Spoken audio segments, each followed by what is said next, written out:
Hello,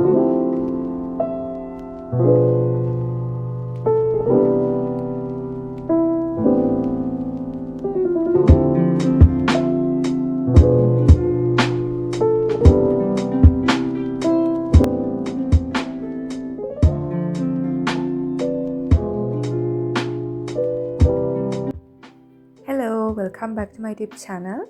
ඉතින් මම අන්තිමට දාපු කමෙන්ට් පෝස්ට් එකකට මම ඇහුවා ඔයාලට ඊළඟට ඕන අවුරුදු vlog එකද නැත්නම් ස්ටඩි vlog එකක්ද කියලා. ඉතින් ඒකේ ගොඩක් කට්ටිය වෝට් කරලා තිබ්බේ ස්ටඩි vlog එකකට. ඉතින් ඒ නිසා වුණ අද ඔයාලට ගෙනාවේ ස්ටඩි vlog එකක්. මේක මම අලුතෙන් පටන් ගත්ත exam vlog series එකේ අන්තිම වීඩියෝ එක.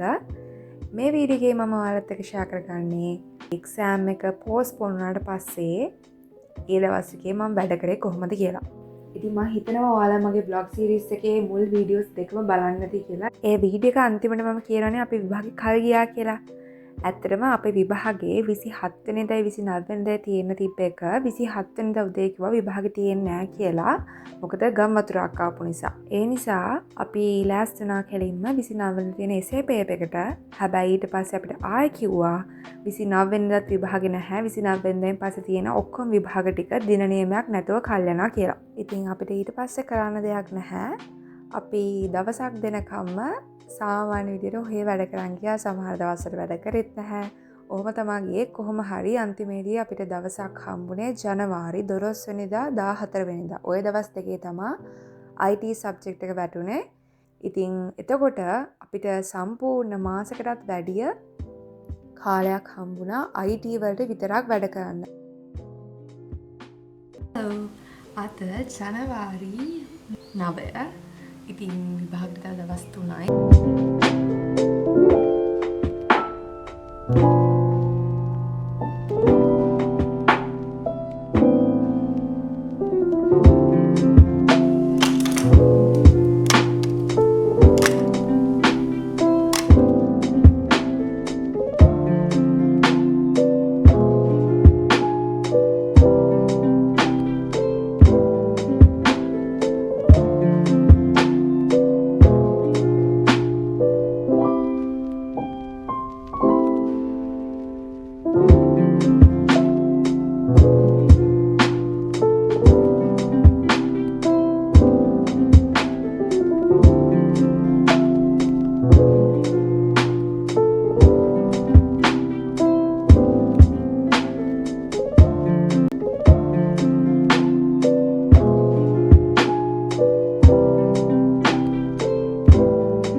ඉතින් අද ජනවාරි 10 වෙනිදා විභාගයට තව එක දවසයි.